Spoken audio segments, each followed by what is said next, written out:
ഡയറ്റിങ്ങിന്റെ plan എന്ന് പറഞ്ഞാൽ ഞാനിപ്പോ എന്റെ ഡയറ്റിംഗ് എന്ന് പറഞ്ഞു കഴിഞ്ഞാൽ ഞാൻ രാവിലെ ബ്രേക്ക്ഫാസ്റ്റ് സ്കിപ്പ് ചെയ്തു. ബ്രേക്ക്ഫാസ്റ്റ് അത് മെയിൻ ആയിട്ട് വേണ്ട. ബ്രേക്ക്ഫാസ്റ്റ് സ്കിപ്പ് ചെയ്യണം നമ്മൾ.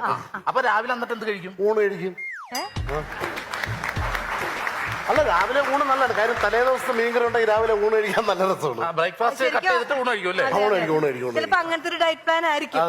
ശരിക്കും പ്രേക്ഷകർക്ക് ഇത് ഭയങ്കരമായിട്ട് ഉപകാരപ്പെടും ഈ ഡയറ്റ് പ്ലാൻ. ഇങ്ങോട്ട് അപ്പൊ ഉച്ചക്ക് ഊണ് കഴിക്കും, കൂടെ കാപ്പിയും കഴിക്കും. ഏത് കാപ്പി? നമ്മൾ രാവിലെ സ്കിപ്പ് ചെയ്ത കാപ്പി ഇല്ലേ, അല്ലെങ്കിൽ അത് വേസ്റ്റ് ആവില്ല. അപ്പൊ അത് ഉച്ചക്ക് ഊണും ആ കാപ്പിയും കൂടെ ആയിട്ട് ഉച്ചക്ക് നമ്മൾ കഴിക്കും. അതെ. പക്ഷെ വൈകുന്നേരം ഒറ്റ നേരം, അതായത് 6 മണിയാകുമ്പോൾ നമ്മൾ ഒരു നേരം ഗോതമ്പാക്കണം. നല്ലതാണ്. രാവിലെ ഊണ്, ഉച്ചക്ക് ഊണും കാപ്പിയും, അപ്പൊ പിന്നെ വൈകിട്ട് ഗോതമ്പ് എന്ന് പറഞ്ഞാൽ 2 ചപ്പാത്തിയെ കഴിക്കാം.